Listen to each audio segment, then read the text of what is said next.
Good morning friends, नमस्कार, अस्सलाम वालेकुम। कल कांग्रेस के पूर्व अध्यक्ष और वर्तमान में नेता प्रतिपक्ष लोकसभा राहुल गांधी ने एक प्रेस कॉन्फ्रेंस की। इस प्रेस कॉन्फ्रेंस के बाद हंगामा बरपा है। सोशल मीडिया में 3 प्रकार के कमेंट्स मैंने पढ़े। एक, उन लोगों के जो चिंतित हैं, जो आरोप राहुल गांधी ने लगाए हैं। उसके बाद एक वर्ग की चिंताएं बढ़ गई हैं कि यदि राहुल गांधी सही आरोप लगा रहे हैं तो इस लोकतंत्र का क्या होगा। दूसरा वर्ग वो है जो अंधभक्त है, जो बगैर राहुल गांधी के आरोपों की गंभीरता को समझे उनके खिलाफ लिख रहे हैं। और तीसरा वर्ग है उनका जो पूरी तरह भाजपा विरोधी हैं और जिन्हें प्रधानमंत्री मोदी और भाजपा द्वारा उठाए गए हर कदम पर शक रहता है। इन तीनों वर्ग के कमेंट्स पढ़ने के दौरान मुझे यकायकी जन कवि धूमिल याद आ गए। धूमिल याद आए अपनी एक कविता के जरिए, तो चलिए वहाँ से शुरुआत करते हैं। उनकी कविता की कुछ लाइनें हैं। यह जनता, उसकी श्रद्धा अटूट है, उसको समझा दिया गया है यहाँ ऐसा जनतंत्र है जिसमें घोड़े और घास को एक जैसी छूट है। कैसा झूठ है, कैसी विडंबना है, दरअसल अपने यहाँ जनतंत्र एक ऐसा तमाशा है जिसकी जान मदारी की भाषा है।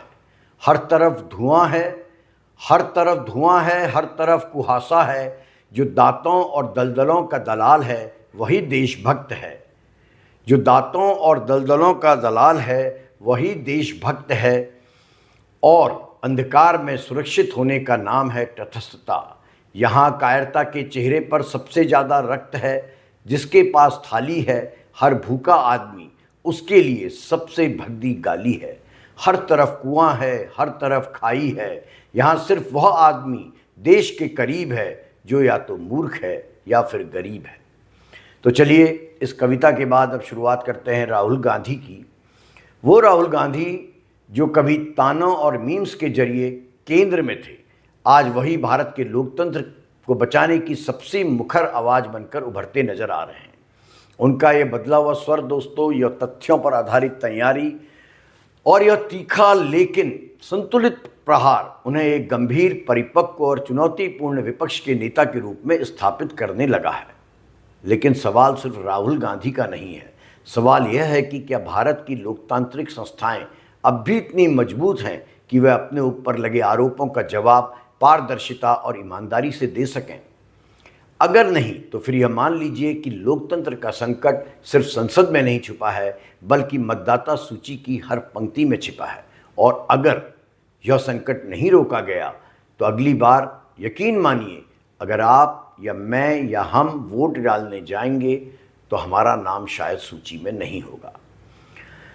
तो कभी जिसे भारतीय जनता पार्टी ने अपने राजनीतिक विमर्श और गोदी मीडिया की मिलीभगत से पप्पू का तमगा पहनाने की कोशिश की, वही राहुल अब देश की लोकतांत्रिक राजनीति में एक परिपक्व, संयमित और तथ्यों के साथ खड़ा नेता बनते कल नजर आए।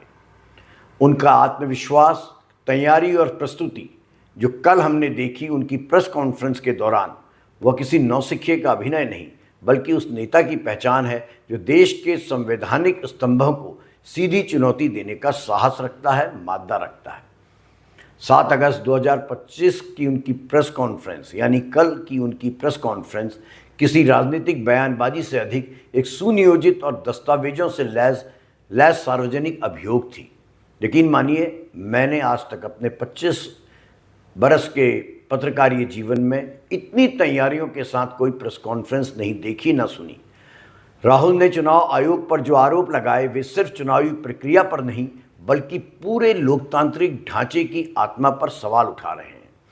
राहुल गांधी का कहना है उनके आरोप हैं, और न केवल आरोप हैं बल्कि तथ्यों, नामों और आंकड़ों विश्लेषण के साथ उन्होंने यह दावा किया है कि भारत में मतदाता सूची के जरिए डिजिटल वोट चोरी हो रही है। और यह चोरी न सिर्फ लोकतंत्र की गरिमा को चोट पहुंचा रही है बल्कि एक नए किस्म के राजनीतिक अपराध का संकेत भी देती है। और यह अपराध है डेटा मैनेजमेंट के जरिए सत्ता पर नियंत्रण रखने की प्रवृत्ति। राहुल गांधी ने साफ शब्दों में कहा कि देश में वोट चोरी एक संगठित और तकनीकी साजिश बन चुकी है, जिसे भारतीय जनता पार्टी और चुनाव आयोग की आपसी चुप्पी या मिलीभगत से अंजाम दिया जा रहा है।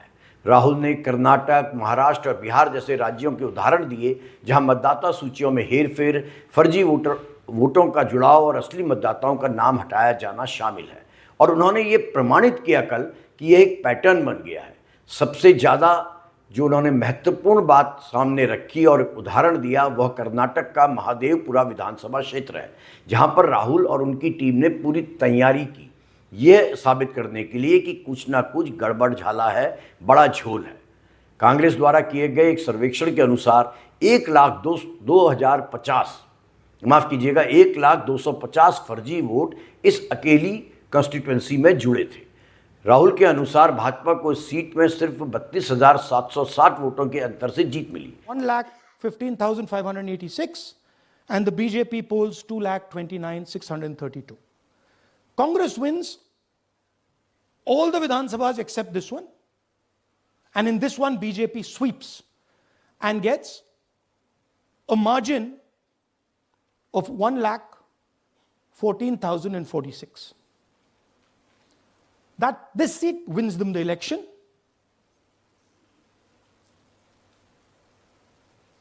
And the Lok Sabha goes in their favor. Next. Go back. Sorry. Yeah, okay. So we started to look at that number. Just give me that the last one. We started to look at this number. This number is very interesting to us. Why is it that this comes out of one seat? It's a huge imbalance, right? So we started looking at Mahadevapura Assembly, we started looking at the details, and now I'm going to tell you what we found. We found that 1,250,000 votes were stolen. I'm going to tell you how. What is the total number in the assembly? Total number of votes?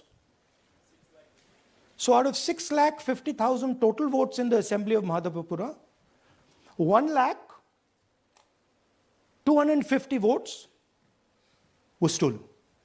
They were stolen in 5 different ways. The first way, ऐसे में अगर ये आंकड़े सही हैं तो ये election fraud नहीं बल्कि सीधा सीधा सत्ता पर कब्जा है, वह भी संवैधानिक प्रक्रिया के नकाब में। राहुल के अनुसार उन्होंने खुलासा किया कि कई घरों पर दर्जनों वोटर दर्ज थे, कहीं पर 40 तो कहीं पर 46 तक, जिनका कोई फिजिकल वजूद नहीं है। कई वोटरों के नाम अधूरे हैं, फोटो गायब हैं और कुछ के पते पूरी तरह फर्जी निकले हैं। राहुल के अनुसार इस प्रक्रिया के लिए फॉर्म 6 का गलत इस्तेमाल किया गया, जिससे नए मतदाताओं को ऐड किया गया और इस प्रोसेस का कोई भी सत्यापन चुनाव आयोग ने नहीं किया। कर्नाटक के बाद राहुल गांधी ने महाराष्ट्र का मामला उठाया, जहां लोकसभा और विधानसभा चुनावों के बीच लगभग 1 करोड़ नए वोटर जुड़े। उन्होंने सवाल उठाया कि इतनी बड़ी संख्या में मतदाता कहां से आ रहे हैं। उनका ना कोई ट्रांसपेरेंट रिकॉर्ड है, पारदर्शी रिकॉर्ड है, ना ही उनका कोई सत्यापन चुनाव आयोग कर रहा है। राहुल का कहना है कि यह जो कुछ हो रहा है बड़ा सुनियोजित है, एक कॉन्स्पिरेसी है और ये सभी मतदाता भाजपा को लाभ पहुंचाने वाले क्षेत्रों में केंद्रित है। उन्होंने इसे डेटा मैनेजमेंट से चुनाव परिणाम गढ़ने की साजिश करार दिया है। राहुल की प्रेस कॉन्फ्रेंस का सबसे गंभीर पक्ष यह है कि उन्होंने चुनाव आयोग को सीधे सीधे कटघरे में खड़ा कर दिया है।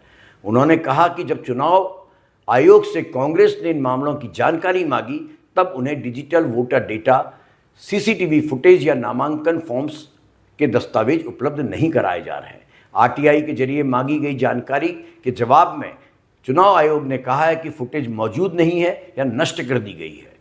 यह एक गंभीर सवाल खड़े करता है। यदि ऐसा है और राहुल के आरोप सही हैं तो पारदर्शिता तो बची ही नहीं। यह पूरा मुद्दा तब और भी गंभीर हो जाता है जब राहुल इसे बिहार की स्पेशल इंटेंसिव रिवीजन सर प्रक्रिया से जोड़ते हैं। बिहार में इस प्रक्रिया के दौरान 65 लाख के करीब मतदाताओं के नाम मतदाता सूची से हटाए जा चुके हैं, यानी राज्य की लगभग 8% आबादी को वोट देने के अधिकार से चुनाव आयोग ने वंचित कर दिया है। एक ही झटके में राहुल का कहना है कि नामों को जानबूझकर हटाया गया है और हटाए गए लोगों में सबसे ज़्यादा संख्या उस वर्ग की है जो परंपरागत रूप से भाजपा विरोधी माने जाते हैं, जैसे माइनॉरिटीज़, अल्पसंख्यक, पिछड़े, दलित, भूमिहीन, मजदूर और प्रवासी समुदाय। उन्होंने इसे एक तरह का डिजिटल जनसंहार कहा है, जहां किसी को मारा नहीं गया लेकिन उसकी लोकतांत्रिक आवाज़ खामोश कर दी गई है। राहुल गांधी की ने जो सबसे बड़ी बात कही, या राहुल की जो सबसे बड़ी बात थी, वो यह कि उन्होंने कर्नाटक और बिहार के मामलों को दो मॉडल्स के तौर पर पेश किया है, वोट जोड़ने और वोट हटाने की साजिश। कर्नाटक में वोटरों को जोड़कर बकौल राहुल भाजपा के वोट बैंक को फर्जी रूप से बढ़ाया गया है और वहीं बिहार में विपक्ष के वोटरों को हटाकर भारतीय जनता पार्टी के लिए रास्ता साफ किया गया है। राहुल गांधी के आरोपों को चुनाव आयोग ने तत्काल ही खारिज कर दिया। चुनाव आयोग ने कहा यह बेबुनियाद और राजनीति से प्रेरित है। आयोग ने राहुल गांधी से कहा है कि यदि उनके पास साक्ष्य हैं, प्रूफ हैं, तो वे शपथ पत्र दाखिल करें, क्योंकि झूठा शपथ पत्र आईपीसी की धारा के अंतर्गत एक संज्ञेय अपराध है। उत्तर प्रदेश, कर्नाटक और महाराष्ट्र के चीफ इलेक्टोरल ऑफिसर्स ने अलग अलग प्रेस विज्ञप्तियां जारी की हैं और कहा है कि कोई भी डुप्लीकेट नाम नहीं पाए गए हैं, लेकिन कांग्रेस का कहना है और उनके पास प्रमाण है तो वो हमें शपथ पत्र के जरिए अपनी बात कहें। Association for democratic reforms, ADR, एक संस्था है जो इस विषय में लगातार कई वर्षों से काम कर रही है। उसके संस्थापक जगदीप छोक्कर की याचिका पर ही सुप्रीम कोर्ट ने चुनाव आयोग को बिहार में 65 लाख काटे गए वोटरों की डिटेल 9 तारीख तक यानी कल तक उपलब्ध कराने के लिए कहा है। प्रोफेसर जगदीप छोक्कर का कहना है कि चुनाव आयोग को राहुल गांधी द्वारा लगाए गए आरोपों की जांच करनी चाहिए, ना कि उनसे हलफनामा मांगना चाहिए। इससे तो चुनाव आयोग का जिम्मेदारी से भागना एवं चोरी में मिली भगत ही प्रमाणित होती है।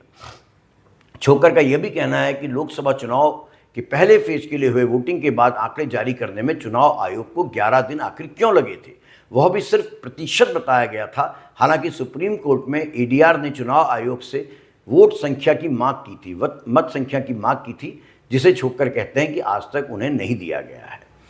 छोक्कर ये भी कहते हैं कि महाराष्ट्र में विधानसभा चुनाव में शाम 5 बजे से 11 बजे तक 75 लाख वोट अचानक कैसे बढ़ गए।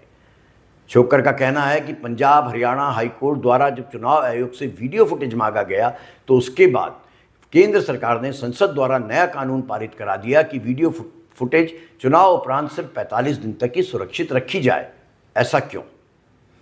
फिलहाल राहुल गांधी ने स्पष्ट किया है कि यह केवल आरोप प्रत्यारोप नहीं है, बल्कि विपक्ष, इंडिया ब्लॉक इसे एक राष्ट्रव्यापी आंदोलन का आधार बनाएगा। राहुल ने 17 अगस्त से बिहार में मतदाता अधिकार यात्रा निकालने की घोषणा की है, जो ग्रामीण और शहरी क्षेत्रों में जाकर एसआईआर के खिलाफ जागरूकता जनता के बीच में पैदा करेगी। इसके अलावा इंडिया गठबंधन 11 अगस्त को दिल्ली में चुनाव आयोग के मुख्यालय पर विरोध मार्च निकालने की तैयारी कर रहा है। विपक्ष अब इस मुद्दे को 2026 के बिहार चुनाव और 2029 के लोकसभा चुनाव तक ले जाने की रणनीति पर काम करता नजर आ रहा है। सवाल लेकिन यह है, जो सवाल उठ रहा है, क्या भारत में लोकतंत्र अब भी वोट की ताकत से चलता है या फिर डेटा की कारीगरी से? राहुल के आरोप यदि सही हैं तो यह केवल एक राजनीतिक साजिश नहीं, यह संवैधानिक संकट है, संवैधानिक व्यवस्था का हरण है। क्योंकि अगर कोई नागरिक वोट देने का अधिकार खो देता है या कोई फर्जी वोट उसके मत का महत्व खत्म कर देता है तो वह नागरिक वस्तुतः एक गुमनाम लोकतांत्रिक शव बन जाता है। मौजूद तो है लेकिन असरहीन। ये गंभीर मुद्दा है दोस्तों, इस पर हमको और आपको गंभीरता से विचार करना होगा, तभी इस देश का लोकतंत्र और अंततः यह देश जिंदा रहेगा। धन्यवाद।